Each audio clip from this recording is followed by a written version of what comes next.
Okay, hello, it's Sherry again, and this morning we have a little bit of excitement going on. I'm not going to get too detailed because it involves somebody else's health care, but there was a slip and fall here in the house somewhere around the back door of the house, which is a glass sort of a French door type of setup. And it's been, I would say, about, have to look at my iPod, but it's been about 35 to 40 minutes since I believe since someone in the house fell, which was not myself. At this point now, about starting about 5 minutes ago, she's having the head injury, which is bleeding, examined. I attempted to take her pulse when she fell. She's okay, just so everyone knows. She's talking and she's breathing fine. So it's about 45 minutes now, and she's getting her head examined by a paramedic. The first people that showed up were from another county, I think, and it was the fire chief or something from another fire guy from another county, and they were going to make the decision on whether to call the ambulance here. Not sure why that's going on, but that's okay with me because I recognize the county and trust the guys that showed up. We had two uniformed police officers and tall guys, very very polite, no problem there, and also a fire department guy I'm not sure where the police were from there, but the fire department guy did. He stated where he was from, and it matched what his jacket said. So they were very kind, very nice, and seemed to be in agreement with me that we should, look into this matter.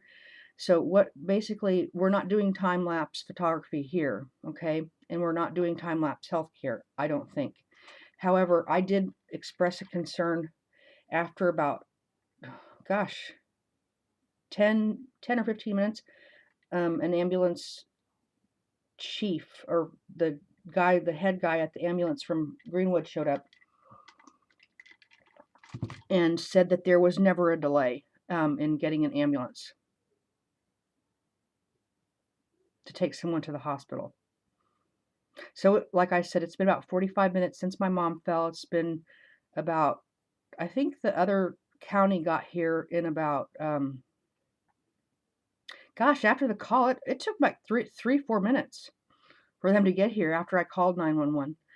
But I was assured by the chief of the ambulance. I think that's what he called himself. I'm not going to say his name. I didn't get his name.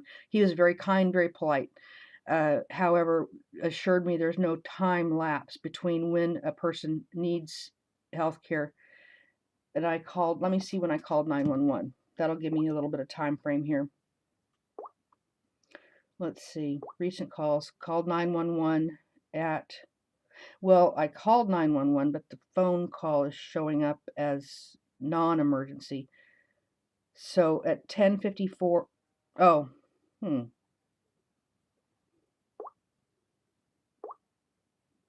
She called 911 on her phone. I had my phone, but for some reason she called 911 on her phone. So I'll have to check out. Oh, she'll let me look at that later though. Okay, it's 2:41 in the afternoon, 2:41 p.m. I was in bed with my iPod on, and she said that she started calling me, and I heard her almost. My iPod, you can hear outside sounds with it. It's very quiet. It's a little one of the little shuffles or nanos or something. This nano or something. So I had that on, and she was still on the floor when I got there, and she was not able to get up with my help. And I knew that because she's had back surgery recently. Tried to take her pulse, and she didn't really want to do that. So they're out there with her examining the head injury now, starting about 10 minutes ago, I think. I'll have to look at her phone to see when I called 911. Okay,